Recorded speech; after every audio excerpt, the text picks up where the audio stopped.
Yes, welcome back, viewers, to another exciting episode of Flex. I'm your host, TNG, and right behind me is our facility for today. This is, of course, iBody Fitness Center. So we are here to just meet up with the owner and basically the coordinator of this whole facility, Andre, and we will be speaking more about what iBody is about and everything iBody. So from me, we are going to be hearing from Andre as well in a few. So right after this break, we'll get right into it.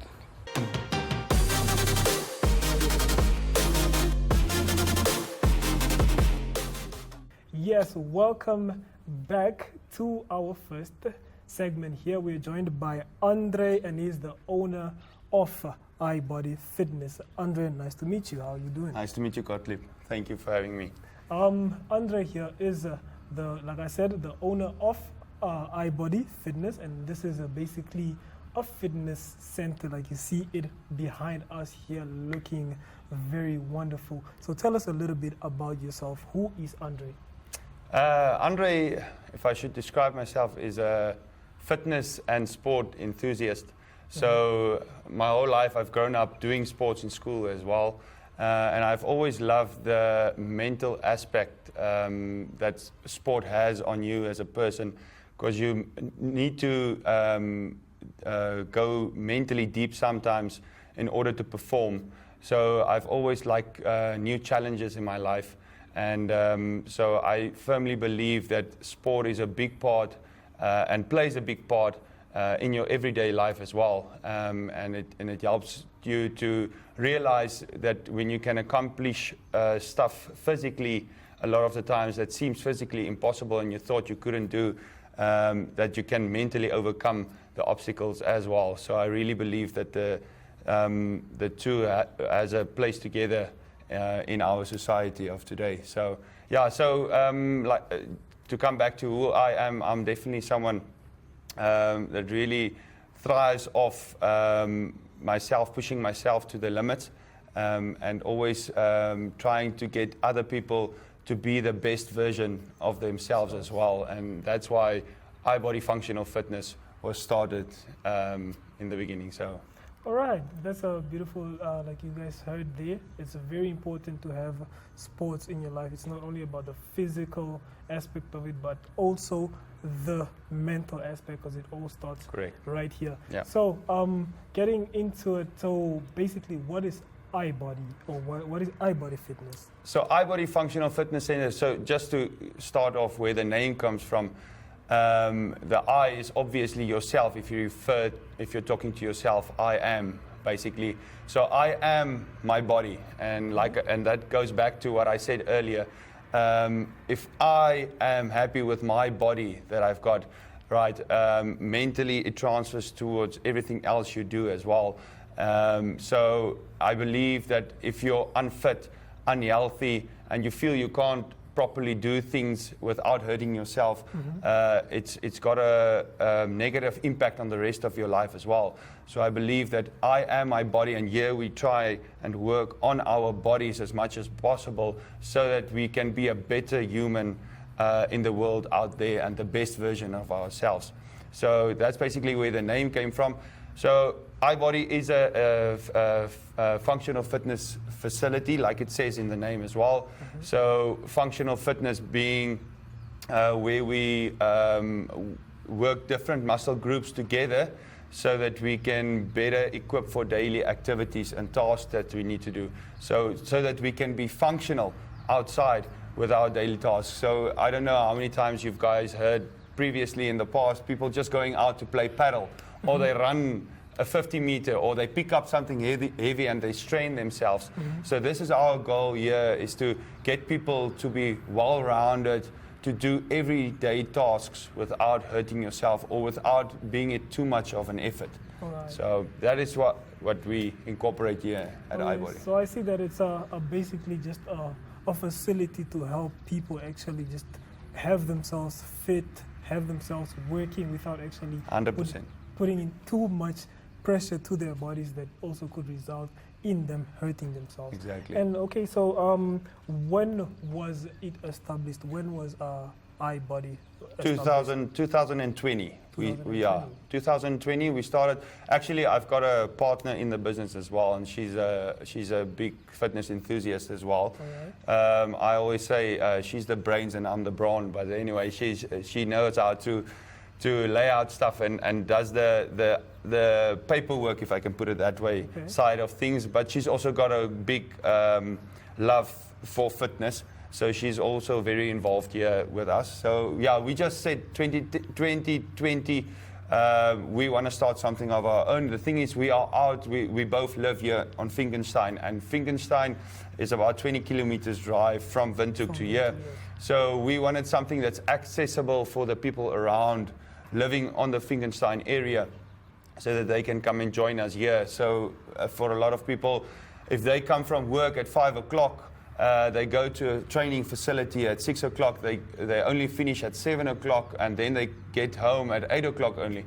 But with the facility being here, it's much more accessible for them to come and join us with this facility. And obviously, for us as owners, we also train, so it's making it easier for us to train here as well. So putting back into the Finkenstein community and the community as a whole, we've got some Windhoek people that actually make the drive all the way here to come and train here and back and drive back again. So wow. yeah.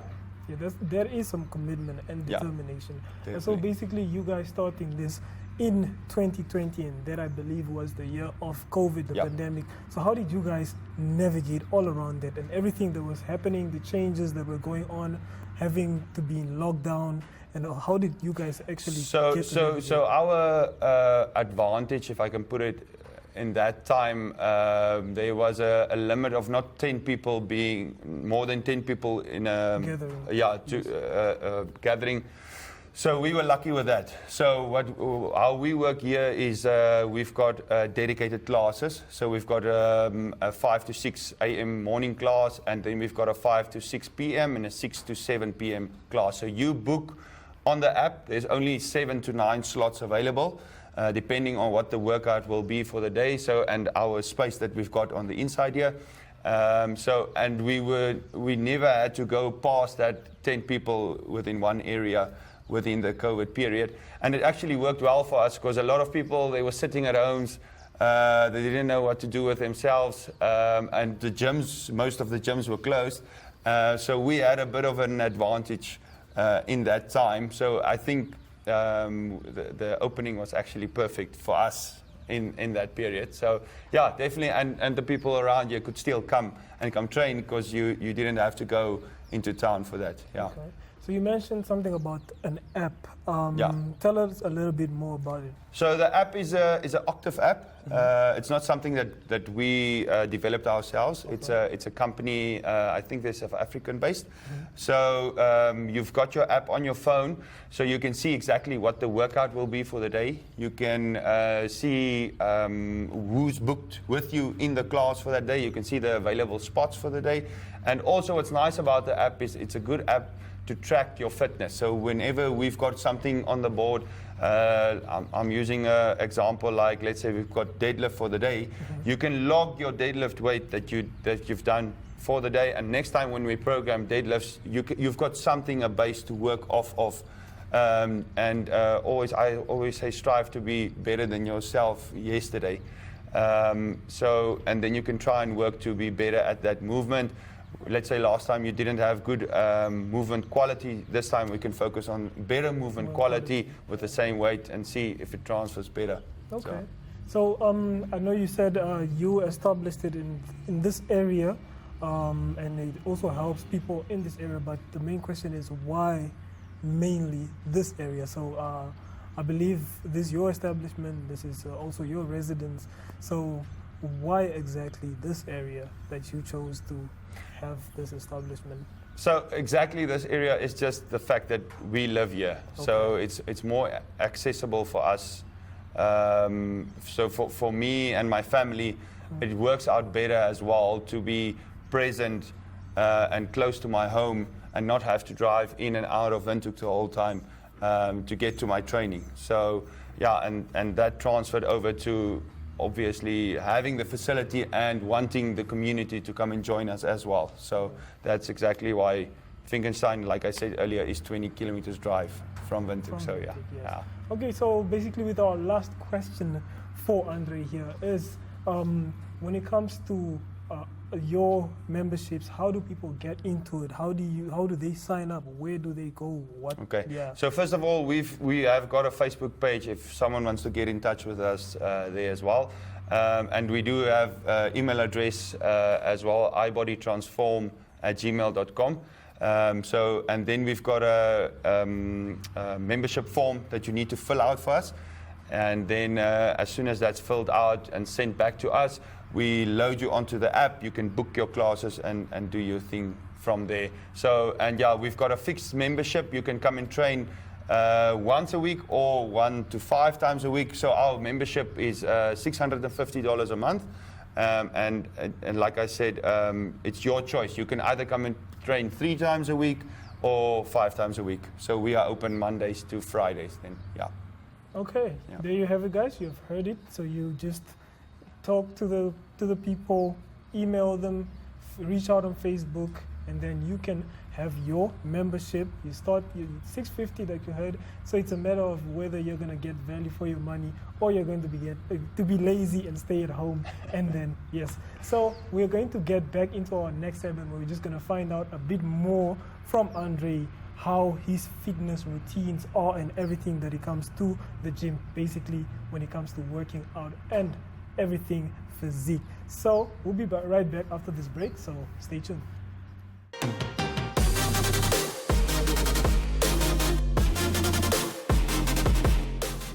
Yes, we are back and we are here to basically find out more from Andre when it comes to workouts. When it comes to sets or different sets of workouts, what is your go-to or what is your favorite when it comes to having to put in the work? Okay. So first of all, like I said earlier, we are a functional fitness facility. Mm-hmm. So we focus on working the muscles and training the muscles to work together to perform daily tasks and to basically make you a fitter human as such. So basically you should be ready for anything. If it is to run, if it is to pick up something heavy, if it is to push, or to pull, whatever the case may be, you should probably be ready for it. So first of all, there's not a specific movement that I would say is my go-to. Everyone should do that specific workout. So for me personally, we do constant varied movements over different intensities and regularly as well. So first of all, we start with a warm-up normally, and it's a dynamic warm-up which will prime the muscles that we're going to need within the first part of the workout. So the first part of the workout will usually consist of, we call it strength. So there is where we will isolate the muscle group. So let's say for today, we will do alternating dumbbell bicep hammer curls, and we will combine it with a push movement, which will be a tricep push down or a EZ bar skull crusher or something like that. So we will always try and combine a push and a pull combination so that we can round the body completely, so that we don't have more strength on the one side and weaknesses on the other side, so that we've got a good combination, a well-rounded physique at the end of the day. So, and then in that strength, we will do anything from squats, from pull-ups, from deadlifts. We will do lunges as well. It just depends on what weight we've got on. So the weights will vary, and the repetitions as well. So some days we will focus primarily on strength. So we won't do more than 3 to 5 repetitions on that movement, but with a heavier weight. So in other days we will focus on doing higher repetitions. So we call it cutting. So to get some more muscle definition at the end of the day. So then we will do anything from 8 to 15 repetitions in that movement. So yeah, and then we will have our metabolic conditioning part. So where we will combine movements with the cardiovascular side. I think you will have your experience of that shortly as well. So there we will get the heart rate up, and we will learn the body to more efficiently use our energy and put out our energy. And then we will combine it with moving some weights around as well. It might be your body weight only, or it might be a dumbbell or a barbell or a kettlebell.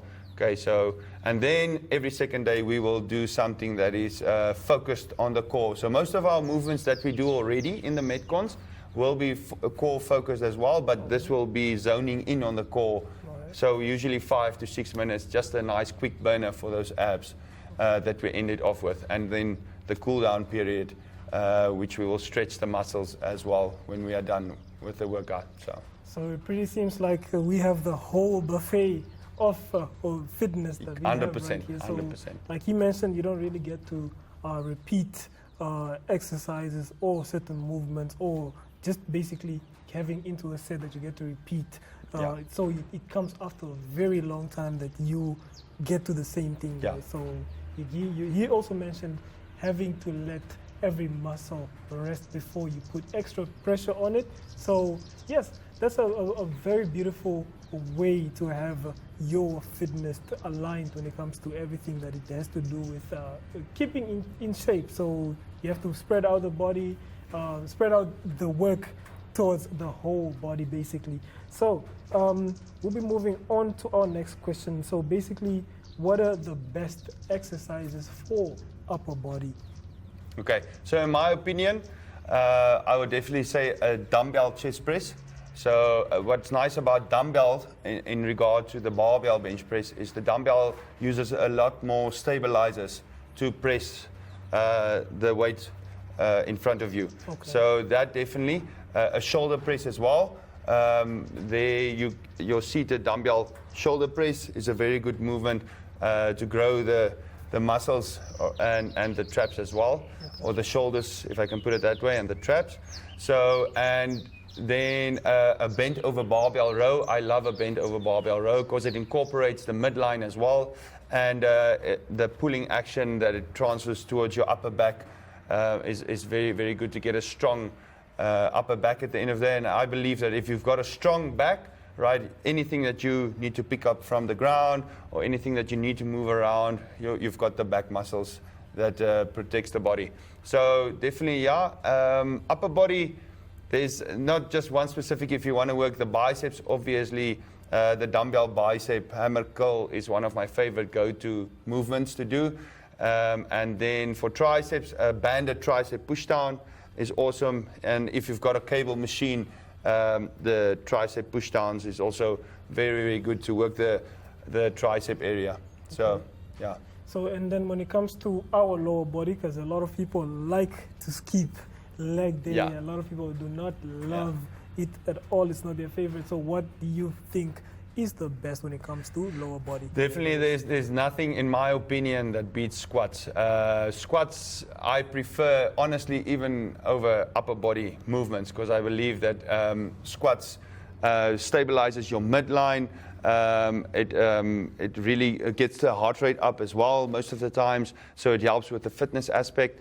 And if you've got strong legs, everything else just translates easier when it comes to moving weight around. So, but yeah, definitely a barbell back squat, goblet squat, double dumbbell front squats, barbell front squat, anything that involves squats, even a lunge with a barbell on the back. That's also a good go-to of mine. And split squats as well. I believe in doing single leg work a lot because it puts emphasis on core stabilization, and it works those stabilizing muscles around the quads as well. So very, very important to do single leg works like Bulgarian split squats. Very, very important. And single leg squats, like I said earlier, it's a real go-to of mine.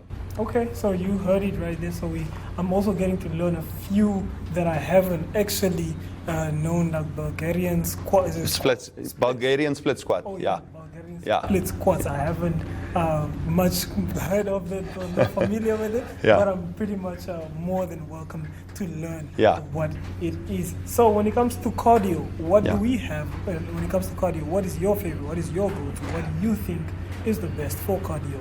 So a bang, I always say bang for your buck is a burpee.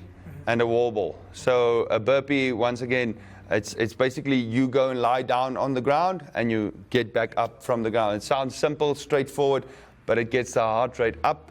A wall ball is like a squat, and you've got a target that you need to hit with your ball. And then when you catch the ball again, you need to squat down again and hit the target again. That's a very, very good cardio aspect. And obviously running. So we incorporate a lot of running into our Metcons. So we will do like short runs, like a 400-meter run, and combine it with something else to get the heart rate up. So yeah, definitely we focus on the aerobic and the anaerobic part of the system. Right, like you guys have heard it right there from the man himself that we are having so many that we can do. You said the wall ball. The wall ball. The wall ball. The wall ball. Yes, that yeah. is the wall ball. Yeah. And also burpees and also running. Yeah. So when it comes to your diet, what should you watch out for? So how do you feel, what do you think is ideal for someone who's trying to get, to keep themselves in shape, and also just what to watch when it comes to consumption? Yeah. So first of all, I think the biggest thing with eating is there's not one size fits all. So everyone has got something different that will work for them and that won't work for them.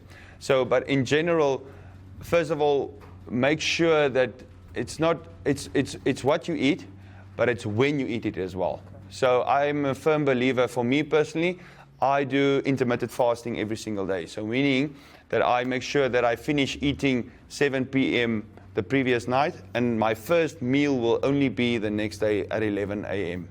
So that's a 16-hour fast. And within that time, there will be nothing that I will consume that's got calories inside of it. So what that causes is your body goes into its stored fats, and it uses that as energy so that you can stay lean if you are not already, or to help you to lose weight. Okay. So then secondly, if you start eating, if you break your fast, I see a lot of people, they've got a tendency to snack.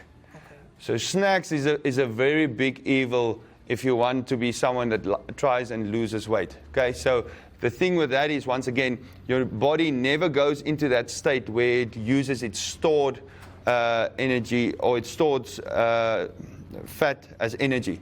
Because the thing is, you're feeding it the whole time. So every time you're putting something in your mouth, it's using that which you're giving it, and the excess is being stored. All right, so that's how we pick up weight as well. So make sure that you don't snack in between. When you eat, you only eat your 3 meals a day. Or in my case, I only eat twice a day. I only eat at 11 a.m. and I only eat at night at 6 p.m. or make sure that I'm finished eating at 7 p.m. Okay, so then we get to what to eat, right? So it's usually best when you consume your carbs. So your carbs can be anything from rice or pasta or bread. When you consume them, usually consume them in the mornings, because you use that energy during the day that you've consumed. Okay, so and at night try and keep it less carby, so more high protein. So then you can get something in like meat or chicken, right? And then you add a salad with that when you eat. And of course, at the end of the day, you want to make sure not to consume too much sugar. There's hidden sugar in a lot of things that you don't even realize, especially sodas. A lot of people think, well, I'm not eating a chocolate, or I'm not having sweets, but they forget all the Coke that they've drank throughout the day, or the coffee with all of the sugar. All of that adds up at the end of the day. So it's small things that you can adjust that will already help you to lose weight and or to stay in shape at the end of the day. So. All right, like you guys have heard it right there. What to eat and what not to eat, and also most importantly, when to eat or when to consume. So I wish I had more time, but we are going to be moving on to our little bit of just a training session with Andre right here. So we'll be right back. So after this break, we'll be getting, and you guys are going to be seeing me in action with Andre right here.